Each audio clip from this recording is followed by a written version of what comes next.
Phoenix Books presents Master Spy James Bond in Seafire, written by John Gardner. This performance by Christopher Cazenove is copyright 2014 Phoenix Books. It has been digitally remastered from the original 1994 Dove Audio sound recording.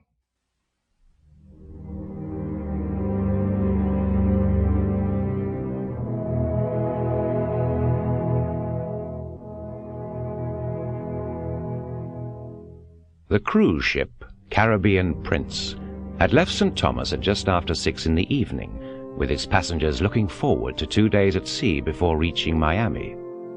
The act of piracy took place during dinner, just after 8 that evening. Later, the company, Tarn Cruise Lines, Inc., maintained that the men involved had slipped aboard at St. Thomas and hidden away until the ship's very wealthy passengers had started dinner. 2 of the intruders had gone to the bridge and held the ship's officer of the watch and his men at gunpoint. 2 more had secured the areas where most of the crew could be found during dinner. This left 6 men who charged into the large dining room, their faces covered with ski masks and their hands holding Uzis and pistols.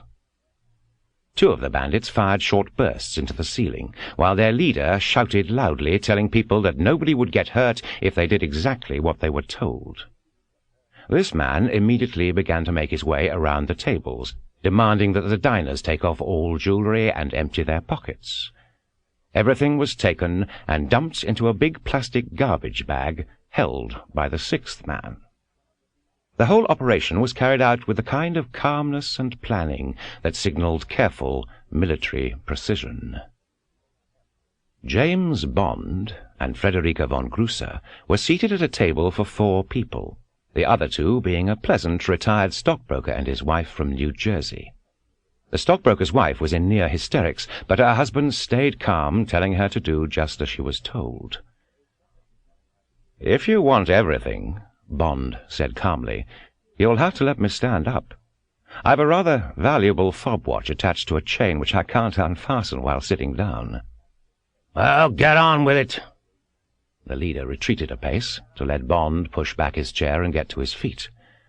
The gunman kept his right arm stretched out, holding the pistol wrongly. Bond spun around on the outside of the extended arm, which he caught with both hands and jerked violently. It took only a small, vicious chop with the cutting edge of his right hand to grab the pistol, which he tossed, almost nonchalantly, across the table to Flicka. Then, turning again, he twisted the arm high up his victim's back. There was a cry, followed by an unpleasant crack as the arm broke, and Bond's right... Sample complete. Ready to continue?